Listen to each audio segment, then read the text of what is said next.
Frères et sœurs, que la paix et la grâce de notre Seigneur et Sauveur Jésus-Christ soient avec vous. Ici est le Boyou H Redemption Ministries pour notre dévotion matinale pour ce lundi 17 juin 2024. Toujours dans la mission de vous accompagner réveil après réveil, et semaine après semaine, matinée après matinée, sur le chemin du royaume de Dieu. Car l'essentiel, frères et sœurs, est dans le royaume de Dieu. La force est en Dieu, la justice est en Dieu, la sagesse est en Dieu, l'abondance est en Dieu, l'intelligence est en Dieu, et surtout l'espérance est en notre Dieu, frères et sœurs. C'est pourquoi nous répétons à chaque instant, cherchons d'abord le royaume de Dieu et sa justice, et toutes les autres choses nous seront données en plus. Donc, bon réveil, mon frère, bon réveil, ma sœur. Et c'est ici la journée que l'Éternel a faite, et qu'elle soit pour nous un sujet de gloire et de louange. Louons l'Éternel, frères et sœurs, rendons grâce à Dieu, car il a fait pour nous de grandes choses. N'oublions pas, frères et sœurs, cette semaine, c'est notre semaine d'action de grâce. C'est-à-dire, nous devons prendre le temps de faire un acte, une action quelconque, pour témoigner notre gratitude envers Dieu. Donc, frères et sœurs, vous savez, notre dévotion matinale, son but premier, c'est de nous aider à avoir un réveil avec Dieu. Car un réveil avec Dieu va nous aider à avoir une journée remplie de la faveur de Dieu. Et en accumulant des journées remplies de la faveur de Dieu, nous allons finir par avoir une année remplie de sa bonté. Et en accumulant des années remplies de la bonté de Dieu, nous allons finir par avoir une vie comblée de ses plus riches bénédictions sur plusieurs générations. Donc, encore une fois, bon réveil, mon frère, et bon réveil, ma soeur. Que le nom de l'Éternel soit béni, que le nom de l'Éternel soit exalté, car il nous a permis de nous réveiller ce matin. Donc, frères et sœurs, le texte qui nous a été confié pour notre dévotion de ce matin, c'est le texte que nous trouvons en Psaume 26. Psaume 26, qui est un psaume de David.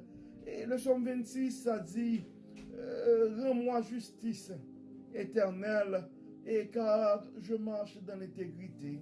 Je me confie en l'Éternel, je ne chancelle pas. Sonde-moi, Éternel, éprouve-moi, fais passer au creuset mes rires et mon cœur, car ta grâce est devant mes yeux et je marche dans ta vérité. Je ne m'assieds pas avec les hommes faux, je ne vais pas avec les gens dissimulés, je hais l'assemblée de ceux qui font le mal, je ne m'assieds pas avec les méchants. Je lave mes mains dans l'innocence et je vais autour de ton autel, ô Éternel, pour éclater en action de grâce et raconter toutes tes merveilles. Éternel, j'aime le séjour de ta maison, le lieu où ta gloire habite. N'enlève pas mon âme avec les pécheurs, ma vie avec les hommes de sang, dont les mains sont criminelles et la droite pleine de présents. Moi, je marche dans l'intégrité, délivre-moi et aie pitié de moi. Mon pied est ferme dans la droiture. Je bénirai l'Éternel dans les assemblées. Amen. Nous venons de lire, frères et sœurs, le psaume 26, qui est un psaume de David, et on voit dans ce psaume, David demande justice à Dieu pour dire, rends-moi justice éternelle, car je marche dans l'intégrité. Je me confie à l'Éternel, je ne chancelle pas. Donc on voit dans ce psaume, c'est comme David présente son intégrité face à l'Éternel, et par rapport à son intégrité face à l'Éternel, et David réclame justice. Et en fait, la question qu'on pourrait se poser ce matin, et mon frère, et la question qu'on pourrait se poser ce matin, ma soeur, est-ce que toi, et ce matin, tu peux présenter devant Dieu pour faire valoir ton intégrité face à lui et de réclamer justice? Donc, pendant les semaines passées, nous avons été appelés, frères et sœurs, et non seulement à faire confiance à Dieu, mais dans le mois précédent, et on était appelés, conseillés, quand on faisait la lecture particulièrement et dans l'Ancien Testament, à travers tout ce qu'on a lu dans Deutéronome avant. Donc, on voit que on a été toujours conseillé à suivre les commandements de Dieu, à vivre dans l'intégrité, que ce soit aussi dans le livre de Proverbes. Et on voit que on a été souvent appelé à vivre dans l'intégrité.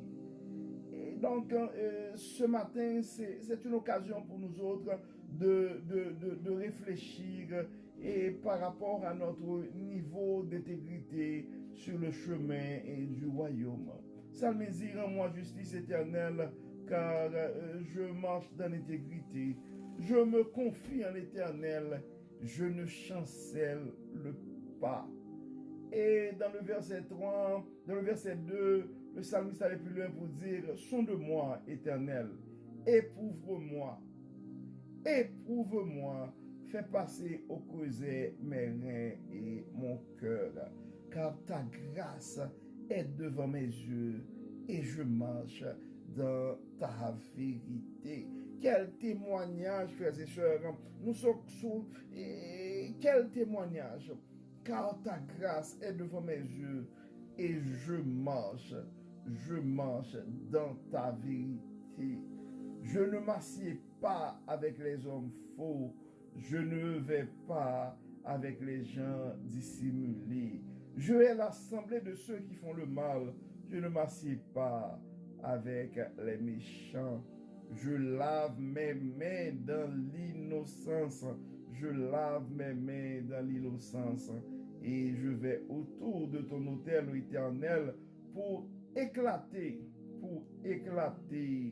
en action de grâce et raconter toutes tes merveilles.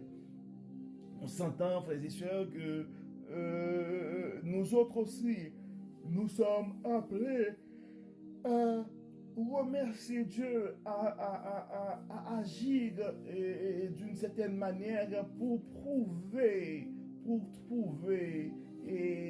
que notre dépendance par rapport à Dieu, pour témoigner notre gratitude envers ce Dieu qui nous a fait du bien. Donc, frères et sœurs, nous, en fait, comment je pourrais dire, face à Dieu, nous serons toujours des hommes imparfaits. Mais en fait, faisons de notre mieux afin que nous puissions avoir un comportement qui va nous aider au moins à présenter devant Dieu avec cette conviction, avec la même conviction que David, pour dire, rends-moi justice éternelle, car je marche dans l'intégrité. Nous avons besoin de ces témoignages, frères et sœurs, et dans nos églises. Nous avons besoin de ces témoignages parmi nos leaders.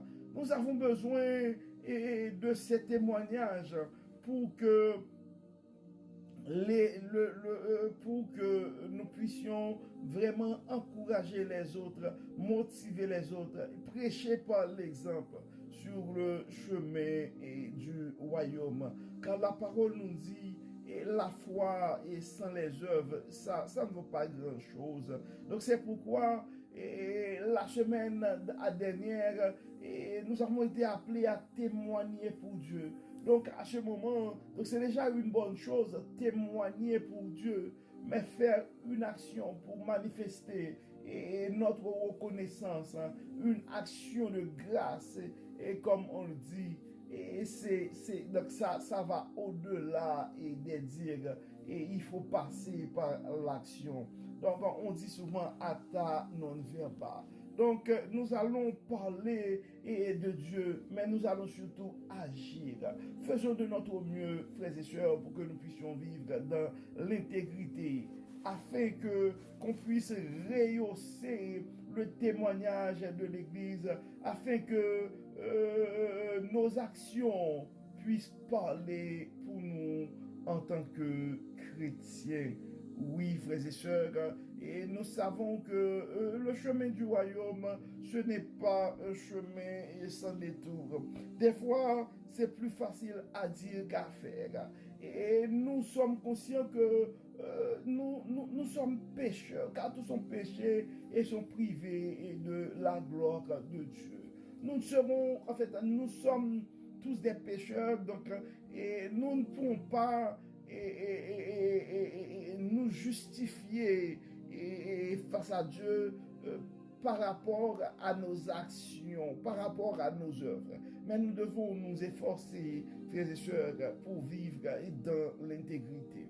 Donc, nous savons aussi que vivre dans l'intégrité, ce n'est pas quelque chose que nous allons pouvoir faire avec la chair et le sang. Donc nous allons prier Dieu afin qu'il puisse garder en nous son Saint-Esprit. Car quand le Saint-Esprit est en nous, nous pourrions avoir des œuvres de l'Esprit. Donc nous allons prier, frères et sœurs. Prions Dieu. Dieu clément, Dieu trop forcé, nous te disons merci Seigneur pour ton amour, merci pour ta grâce et ta fidélité. Dieu clément, nous savons que nous sommes pécheurs, nous savons Seigneur que souvent nous disons nos pensées, nos paroles, nos actions ne sont pas bonnes. Mais nous faisons, Dieu Tout-Puissant, à ta miséricorde, à ta bonté et au don du Saint-Esprit et à ton Saint-Esprit que tu as mis en nous. C'est pourquoi, Dieu Tout-Puissant, nous nous présentons devant toi ce matin pour te demander, Dieu clément, et garde en toi ton esprit, et garde en nous ton Saint-Esprit, et enlève en nous tout ce qui n'est pas de toi. Enlève en nous toute forme d'impureté, enlève en nous toute forme d'arrogance, et permets Seigneur qu'avec l'aide de ton Saint-Esprit, que nous puissions vivre dans l'intégrité, que nous pouvons vraiment suivre les voies et que tu nous as tracées. Et aide-nous Seigneur à marcher dans ta lumière. Dieu clément, et aide-nous à abandonner toute mauvaise voie, à abandonner toute mauvaise compagnie. Mais aide-nous surtout à nous concentrer vers toi, afin que nous puissions marcher dans l'intégrité et que tout soit fait dans nos vies pour la gloire de ton nom. Donc nous remettons entre tes mains ce matin, et Dieu clément, tous frères chacun de nos frères et sœurs qui vivent présentement avec soit des addictions, soit des vices, mais tu es le Dieu qui a le pouvoir sur l'esprit humain. bien-aimé, tu es le Seigneur des Seigneurs, tu es le Dieu omnipotent et la force est en toi. Donc nous te demandons, Dieu clément, d'aider chaque frère, d'aider chaque soeur qui est en train de faire face à un péché mignon, qui est en train de faire face à une forme d'addiction ou toute forme de vice. Aide, Dieu clément. Manifeste ta bonté, manifeste ta puissance dans la vie et de ces frères et sœurs et ce matin qui sont en train de vivre ces situations. Dieu clément, nous avons des frères et sœurs qui sont malades aussi dans leur corps et nous te demandons de les assister, de les garder et de faire manifester ta gloire dans la vie de ces frères et sœurs qui sont malades. Nous avons d'autres frères et sœurs qui font face à d'autres formes de difficultés et tu les connais par leur nom, Dieu clément. Nous te demandons d'intervenir dans leur situation et de faire briller ta gloire dans leur vie et que tout soit fait dans nos vies, et Dieu clément, pour la gloire de ton nom. Encore une fois, efface nos forfaits, efface nos imperfections, efface nos iniquités et place ton Saint-Esprit en nous, dès maintenant et à jamais. Au nom de Jésus, nous prions. Amen. Amen. Alors, frères et sœurs, nous arrivons au terme de notre dévotion pour ce lundi. Nous espérons que votre âme a été bénie et si vous n'avez pas encore partagé notre dévotion à un frère ou à une sœur, c'est le temps de le faire car on ne sait jamais, frères et sœurs, ce que la parole de Dieu peut faire dans la vie de l'un de ses enfants. Donc que le Seigneur nous bénisse, que le Seigneur nous protège et qu'il nous accorde sa grâce. Au nom de Jésus. Amen. Amen. Encore une fois, bon lundi, frères et sœurs, et à demain. Bye bye.